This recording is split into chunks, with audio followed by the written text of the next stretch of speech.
Magandang araw, ako po si Mark Nestor Lirag at ito po ang aking daily devotion. Ngayong December 8, kulang pa ba ang pag-ibig ni Cristo? Jesus, the Son of God, na tinalakay po ni Pastor Russell Ocampo sa 365 Daily Devotion. Ang Bible verse po yung araw ay galing sa John chapter 15 verse 9. Sabi po ay, as the Father has loved me, so have I loved you. Now remain in my love. Alam niyo, minsan sa buhay natin, humihinto tayo sandali at nagtatanong, Lord, sapat ba talaga yung pag-ibig mo? Ramdam ko ba talaga? Lalo na kapag pagod tayo, disappointed, or feeling natin parang may kulang sa atin.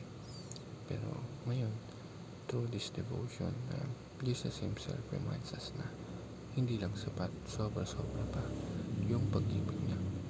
Sabi nga sa John chapter 15 verse 9, as the Father has loved me, so I have loved you. Now remain in my love.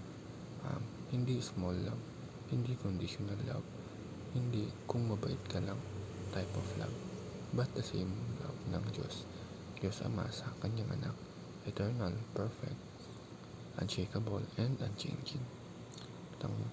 Jesus, the Son of God, kapag sinabi natin Jesus, the Son of God, hindi lang ibig sabihin anak siya in a simple sense.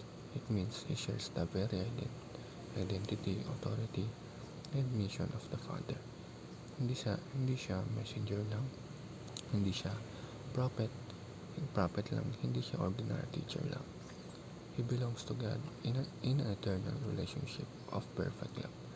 At dahil doon, kaya niyang dalhin sa atin yung ganap at tunay na pagmamahal ng Diyos. Ang first teaching is, the Father and the Son have an eternal relationship. Hindi nagsimula yung connection nila nung Christmas story. Hindi nagsimula nung nag-ministry si Jesus. Eternal yung relationship nila. Walang simula at walang katapusan.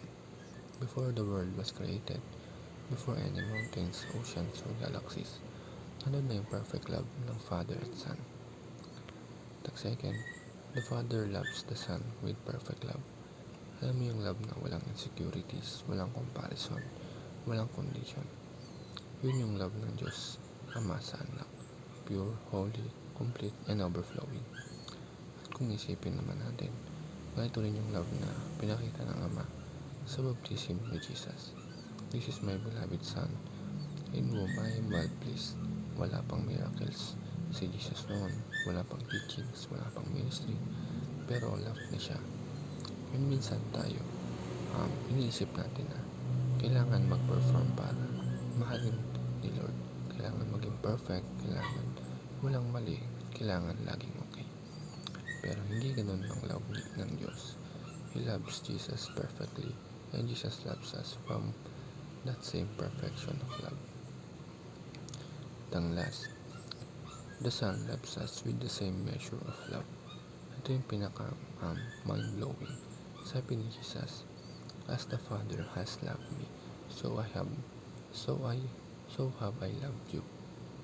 Imagine yung love na tinatanggap ni Jesus mula sa Ama, eternal, perfect, all satisfying.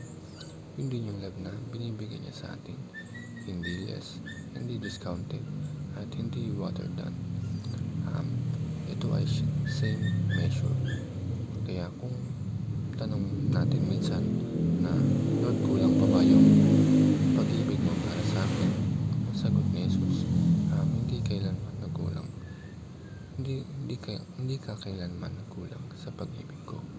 Yun lamang po.